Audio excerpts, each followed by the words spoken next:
You're listening to Bigger Than Belief, real stories about real faith with real people whose belief is unbelievable. I'm your host, Adam Duxter. Thanks for listening to Bigger Than Belief. Today is Thursday, February 5th. My hope is that wherever you're watching or listening, this comes to you in a good spot. Today and next Thursday, we're going to do something a little bit different. A two-part episode based on a sit-down interview we did with three local clergy leaders. Reverend Katherine Lewis of St. David's Episcopal Church in Minnetonka, along with Reverend Daniel Ruth, who's the Executive Director of Lutheran Partners in Global Ministry, Minneapolis, and Reverend Amanda Lunemann of Grace United Methodist Church of Burnsville. These three faith leaders are part of a group of 99 who were arrested, charged, and released after a staged protest against Operation Metro Surge at the Minneapolis-St. Paul Airport on Friday, January 23rd. The outdoor demonstration lasted 2 hours on the coldest day of the year, and I wanted to know what drove these three to be there, outdoors. They share their thoughts on the last 9 weeks of Metro Surge and the role they think their churches play in responding to our current immigration enforcement. As you can imagine, with three faith leaders, our conversation went very long, which is why we're choosing to split this episode into two parts. For now, here is part one with Reverend Katherine Lewis, Reverend Daniel Ruth, and Reverend Amanda Lunemann.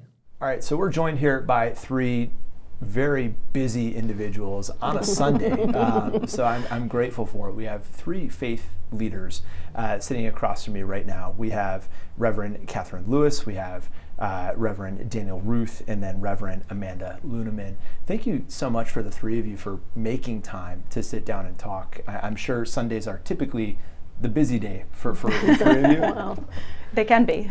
Other ones are pretty busy too. Yeah. And it's not so busy for me. I work in a nonprofit outside of a church, but it's church related, so today was okay. The three of you share a unique bond. This is the first time that you've sat down and really been shoulder to shoulder and gotten to meet each other. But on Friday, January 23rd, the three of you were among 99 faith leaders, people with faith backgrounds and ties that were at a protest at MSP that led to essentially everyone being detained and incited. I'm curious, Reverend Lewis, I want to start with you. How did you wind up out there, even to start, on the coldest day of the year, out there in the freezing cold? How did this get presented to you? How do you feel like you wound up there to begin with? That's a great question. Well, I guess I would say that I feel privileged to have known that this was going to happen and had already kind of thrown myself into certain relationships locally with people of faith who are organizing for justice. So in some ways it was being in the kind of with particular people and being invited to learn more. There were a number of conversations that we had as clergy with the organizers of the event where we learned what kind of was being proposed and we were invited in, and there were places along the way where we could have said, not for me. So in a certain sense, throughout the whole organizing of it until the day of, there was always the invitation to step away. And it was really about, as we say in kind of religious language, about call and discerning whether I felt called to participate in this. And every step of the way I did. And so that morning, I showed up. But it was really a privilege to have known about it ahead of time, to be very clear within myself that I had no hesitation that this was the right thing I was supposed to be doing.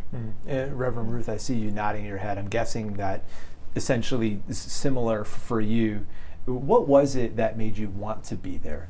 Very similarly. I had colleagues and friends who live in South Minneapolis, who work in Minneapolis at churches all over the place, who put the call out and said, hey, we want people to show up for this. And for me, it was both the invitation to participate in that community and just stand with other faith leaders like this.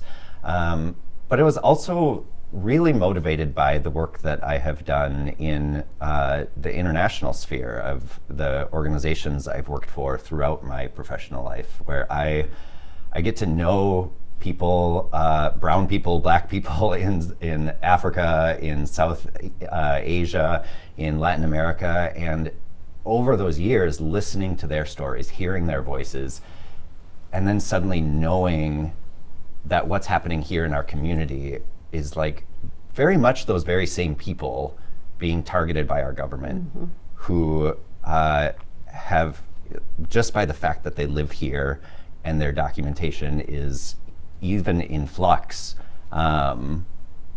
made me want to stand up for my neighbors. They are very much my neighbor, and I feel that at a really deep faith level. Reverend Lunemann, I'm curious, I think for a lot of people, maybe the last month is a time where they've protested for the first time. Had you ever done something like you did that Friday before? You know, I wish I could say I have, but I hadn't. And, you know, much like Reverend Katherine here, when the call went out, you know, the thing about us clergy is we tend to be networked really well. It's just part of our job. And so we do hear about these opportunities to stand witness, to be in community, to stand up for community, communities that are locally where we are, but also like the wider metro community. And so when the call came out and I heard this, you know, like Reverend Dan here, I decided to just show up, right? It was just an act of like one foot in front of the other, because putting that foot in front was the right move. And then the next right move was to show up to the next meeting where they said, okay, well, we are being called to ask you all to bear witness, to bear moral witness. Will you put your body on the line? And that's when, for me, that whole week became a week of one foot in front of the other as I wrestled with this call, because, you know, to show up, to put your body on the line is not something you should do out of bravado. It needs to be a call. It is a call. And so I wrestled with that call because I hadn't, you know, participated in something like that before. So this was the first time. And so I surrounded myself with some wise mentors and others who had walked this path before me. And they held me and they held my call as I was trying to figure out, am I going to do this? And next thing you know, I landed on that space where the last foot went in front of the other one that said, you're going to show up. You're going to kneel on the pavement. At the airport. Were there similar feelings for either of you? I mean, as you're getting closer to this day? Similar. Just in terms of what Reverend Lunemann just described, of just, you know, this being the first time, and then also just this feeling of this call. I'm curious for either of you if that was a similar feeling as you were kind of moving towards the day itself. Yeah, very much so for me. I feel, you know, this was my first arrest. It's not my first protest, but first time I've sort of taken that step of putting myself in a position where I knew that could be a consequence, and being really willing and feeling called to do that. You know, I think to get theological, you know, call comes from that word for vocation, the voca, which means call. That my vocation has been to walk beside my neighbors. And this was a really intentional, concrete way to do that. And I did feel very supported by community, with the people standing on either side of me in that line, kneeling on either side of me, even if I hadn't met them prior to that day. You know, having a wide variety of people from different faith backgrounds and different denominations, it was really meaningful and really powerful to just be there and be part of it. I would say, I would agree wholeheartedly that it was a very meaningful experience. I would say, for me, it was almost, well, it was holy, no question when we were out there, it was holy. It was also, there was a certain mystical quality to it. I don't know if that sounds odd. Yeah, I don't know if you felt that. I felt that. But there was a sense of like deep rightness. And even though the crowd was large, there was chanting, there was singing, it was loud. There was something that was that was very still and very centered, rooted. I had no sense of feeling anxious whatsoever. I just felt like I was grounded. And again, not to be too, I don't know, to use the jargon too much, but it really felt like a mystical experience. I'm a little bit nervous to say that because it's not about me. And that's one of the things there's a little bit of rub in this for me, because, people want to say, great job, I'm proud of you. I've gotten a lot of people who have supported me and are really outspoken about being pleased or really proud that I took this step. But the thing that feels a little bit like a rub is that it's so much not me, and it's not about this act. It's really about trying to point to something that is fundamentally unjust. And that, so yes, we put our bodies out there, but it's really to point to something else. Yeah, and I think that for me, that was part of the sacredness of the experience, is that we were there not just to be arrested or to put ourselves on display, but with really a clarity of purpose of being like, this matters. This is something we deeply care about, the mission of it, and have an opportunity to just step in a particular way to that broader mission.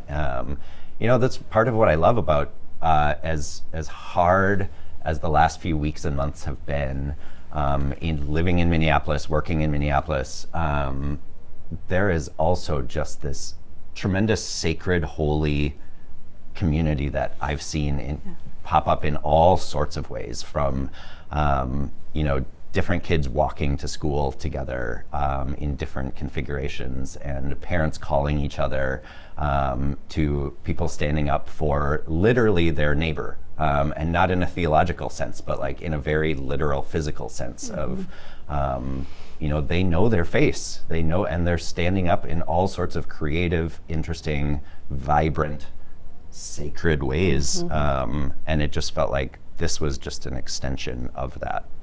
I want to take a step back, because you can literally hear a protest outside of our building right now. It's been nonstop the last 2 months. The question I want to ask is kind of a fill in the blank, and any of the three of you can hop in, is Operation Metro Surge has been evil, based on a lie, I think.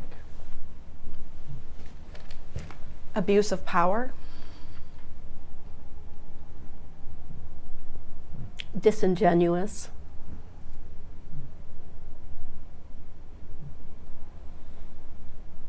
Where do those responses come from? Help me understand more.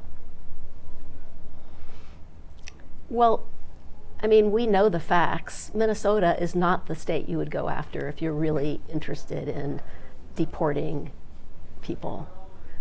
You'd be in a state with more immigrants and refugees. So just that fact alone would make one question motive. Yeah, and I even think there's a deeper truth there. I think part of being a faith leader is trying to get at what is true, right? Yeah. The sort of underlying assumption of the whole surge is that immigrants are criminals and immigrants are dangerous. And I think the facts don't bear that out. And we have lived experience in our communities, in our congregations that support that that's not true. That immigrants, even if they're undocumented, commit fewer crimes than citizens in the U.S. That they are less likely to cause problems in our community. And as a resident of Minneapolis, I think it's also untrue, this like broader narrative that Minneapolis itself is a hellscape of violence. Yeah. It's not. It's a beautiful, amazing, vibrant city where people show up for each other. And I think that those lies that have been told year after year, decade after decade, don't hold up to scrutiny. And I think that, for whatever problems exist in our society, immigrants aren't at the center of it. Right. If I can tell a quick story of I was speaking in as a guest preacher in a congregation, a Lutheran congregation at one point. And between services, I was having coffee with some people and was talking to some older folks in the congregation and just chatting and everything. And one of them sort of made an offhanded comment about how, he's not opposed to immigration, but he wishes that they would just integrate more into society and learn English and, kind of just like, that's the problem with immigrants, is that they don't integrate. They have their own little communities. And because I was a guest and a little bit conflict averse, I didn't really say anything and just tried to get the conversation to move on. Within 5 minutes of that conversation, he was talking longingly of growing up on the Iron Range of Minnesota and how there was such a strong Finnish community there, and how they had really built this, tight-knit community of all Finnish immigrants. And he was like, you know what? My grandma never did learn English. Oh my goodness. And I had this moment of being like, did you just hear that? Did you just hear what came out of your mouth? Yes, it takes a couple generations for some of that, the younger generations learn the language better. But it's also not, like, integration is not the goal either. I think there's this beautiful multicultural vibrancy that grows because of the immigrants that are here. And I think to call it dangerous in some way is a danger for us and for our society. And not only dangerous, but it's also denying, I think, the story of America. So I make it real personal. I'm the great-granddaughter of German immigrants. And the story that I was told growing up was that when my great-grandparents immigrated through Ellis Island, they had their firstborn son almost didn't make it because he had something that was probably tuberculosis or some sort of illness, and they could have been turned away. Well, anyway, from there they made their way to Minnesota, where they settled on a farm and they worked the land. But that's the other story that's not being told in all of this, right? Which is that not only are all of us immigrants besides Native Americans, but we have also perpetrated such harm to the Native community, right? And so we have a story around immigration that I think is so far-fetched and off and misremembered that we can do better to tell this story, right? For me, right, because my great-grandparents immigrated here, I sit here before you as a United Methodist minister, standing on the side of immigrants. Mm-hmm. And it's very powerful for me, because it's so personal. Mm-hmm. And I have a connection. And I think as a country, as a state, as a nation, we've lost that deep relational connection to our stories. Mm-hmm. So story mattered to me at the airport because we were telling stories, if you remember that, right? We were telling the stories of the immigrants who had been terrorized, detained, harassed, taken from the airport, right? We were lifting up their stories and giving their dignity back, right? To try to say, this is our story. This is the American story. This is who we are. And what we are not wanting to be, and that's the moral witness that I think we were doing at the airport, was to say, this is not how we treat human beings. We don't do that. And we're not going to do that. We are going to stand up for a different story. Yeah, it was very powerful to have in our pockets, my pocket, the story of Luis, and I had 2 sentences on him. And if each of us had the chance to speak, we would have told the story of the person whose name we had, and a little bit of story in our pockets. And also to carry the signs with the name of a person, just to have the privilege to be able to pull forward those stories to bear witness, and because I'm I don't know. It was a privilege that I have the power to do that, to share someone else's story that wouldn't necessarily have been shared. But back to the fundamental to our faith is the beautiful diversity of creation, like foundational for. In the Judeo-Christian story is like from the get-go, diversity was just like part of the deal. And that's beautiful, and God called it good in the story of creation. So it seems to me that this Metro Surge is really intertwined with an anti-DEI initiative, and you can psychologize that all day, but for me it seems like it's rooted in fear of the other, but the beauty of our story of faith is that beauty of the diversity of creation.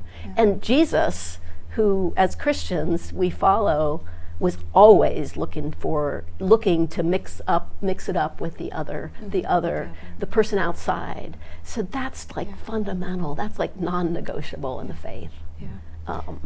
Yeah, I agree, because I think, again, going from Genesis to the letter of the Hebrews, right? It doesn't quite make it in Revelation, but stopping at the letter of the Hebrews, basically the whole arc of our sacred scriptures, the mandate by God to love the immigrant, to love the stranger, to welcome those who are different, that is called love. And that is a mandate of God's, right? And so it's not, for me anyway, it's not a question of should I do that or not do that. It's called I'm obedient to that, because the story is there that says you are to love the other because you are the other, and none of you are other because you are all part of God's creation, right? You are the sacred, beloved community.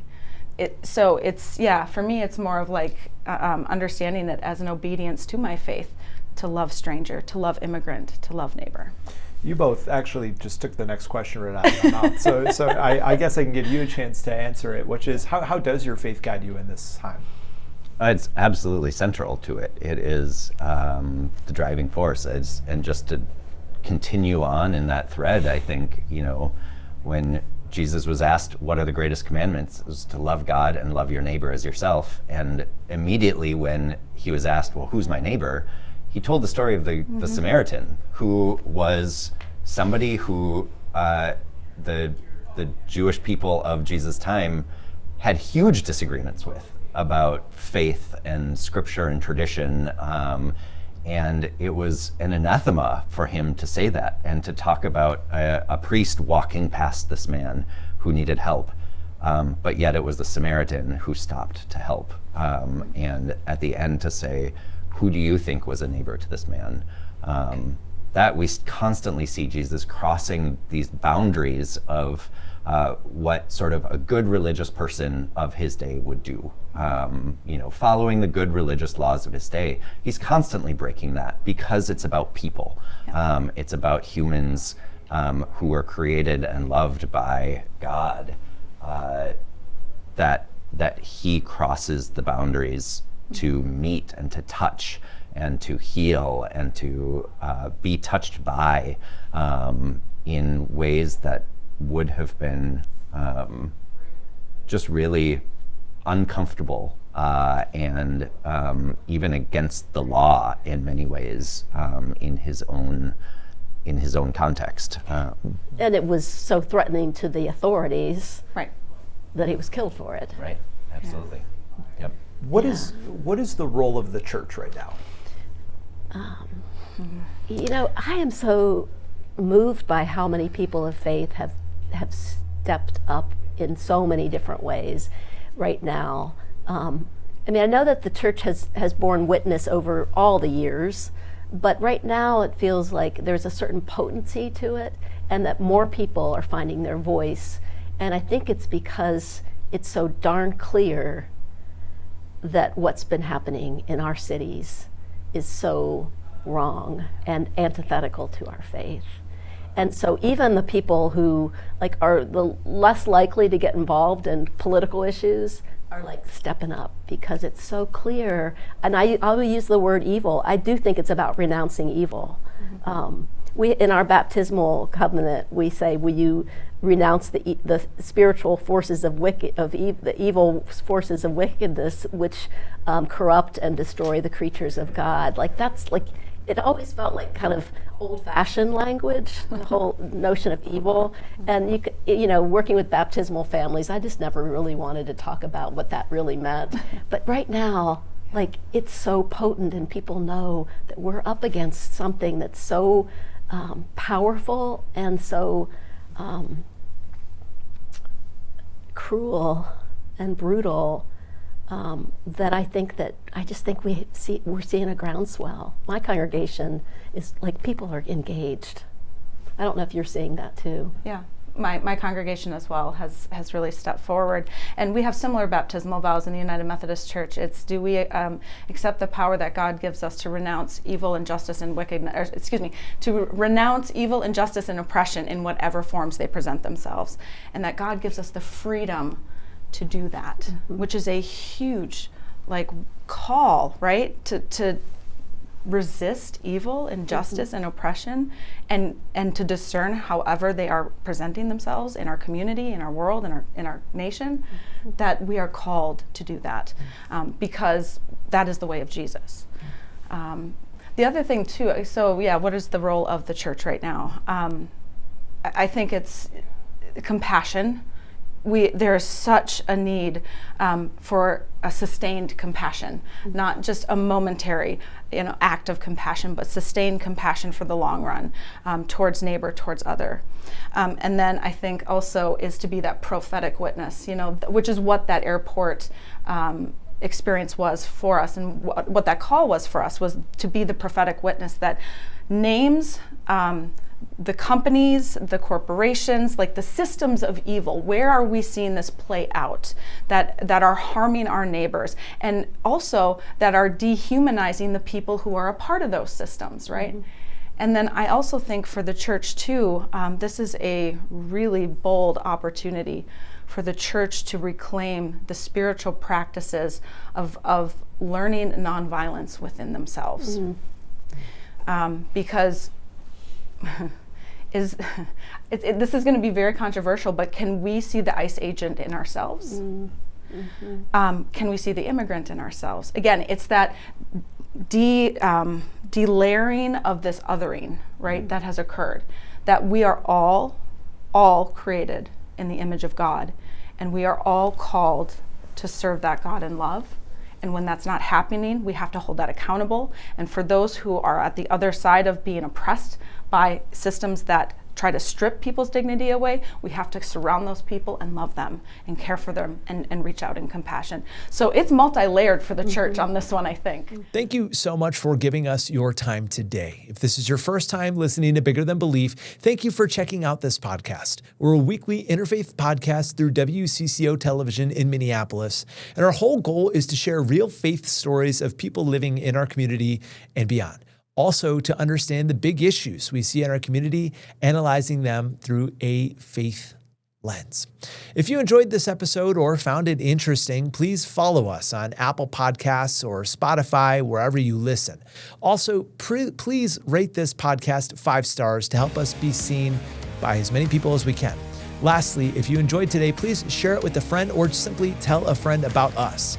We'll be back next Thursday, February 12th, with part 2 of this special episode. In the meantime, folks, please stay safe, stay warm, and we'll see you soon.